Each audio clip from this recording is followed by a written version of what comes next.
Hi, this is Shubham this side from Global Solution. Today I will be briefing you about EPR registration. EPR registration is extended producer responsibility. The policy is issued by Ministry of Environment and Forest (MOEF) and the policy is implemented by Central Pollution Control Board (CPCB). There are five types of EPR that are mandatory on current date. These five types of EPR are electronic waste management, plastic waste management, battery waste management, tire waste management, oil waste management, under hazardous waste management. Coming to the definition of EPR, EPR is extended producer responsibility and extended responsibility given to the producer. The producer is someone who is producing electronics into the country. A producer is someone who is importing electronics, manufacturing electronics, or getting it manufactured through a OEM. So the producer has to take the responsibility of the electronics that has been sold into the market, because this product will after some time convert into electronic waste, which is hazardous to human health and environment. So the responsibility has been put up onto the producer to take care of the electronic waste that has been generated into the market, get it collected and get it recycled through a CPCB authorized recycler. It is the CPCB that has put up it onto the producer, because there is no other medium that CPCB can put the responsibility onto the consumer. So here the producer has a mandatory responsibility on their shoulders to take care of the environment and get a proper channel of e-waste management or any kind of waste management which is to be taken care by them. CPCB has created online portal for each type of waste management registrations: electronic, plastic, battery, tire and oil separately. Separate portals have been created for each of them. The producer has to register himself onto these portals.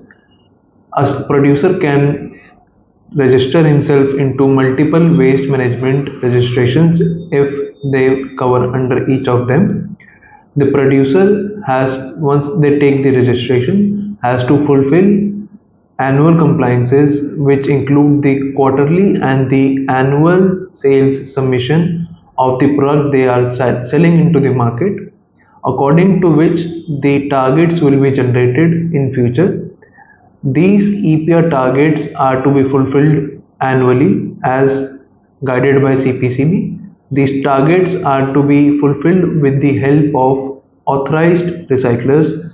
These recyclers are CPCB authorized. The producer has to purchase EPR credits from these recyclers. It could be a recycling credit or other form of credit which is waste settlement. These credits are being exchanged online. The producer has to purchase it from a authorized entity onto the CPCB portal and has to settle off their liability which has been given by the CPCB.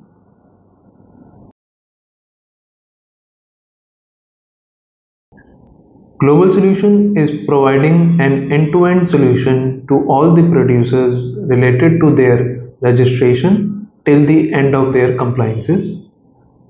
Global Solution will help you consult for your mandatory registrations. We will help you register onto the portal, help you take the registration from the CPCB into a minimum time. We will file your KYC and your company documents along with your sales data. The producer needs to submit the previous sales data of the products that they have already sold into the market for each type of registrations. We will help you file all of these onto the online portal with our guidance. We have an experience of 1000 plus EPR into this EPR domain. So we will help producers into filing this registration and procure the registration within a minimum time frame. Once the registration is issued by the CPCB, we will help the producer to guide them on the path of compliances that needs to be fulfilled by the producer into a financial year. We will help these producers to procure EPR credits from authorized recyclers. Global Solution has a number of channel partners all over India, which we are associated with these recyclers for providing EPR credits into recycling and other types of waste management. So global solution will be helping a producer into this journey of EPR, wherein starting from the registration till the end of fulfillment of compliances, so that a producer is not falling short on their responsibility and no environmental compensation is being levied by Central Pollution Control Board onto these producers. We will try to minimize the cost for these producers, howsoever by procuring these recycling credits or any form of which is mandatory onto the producers or not. Coming further, in the next video, I will explain you about each and every type of waste management briefly, their compliances, validity, and the requirements. Thank you.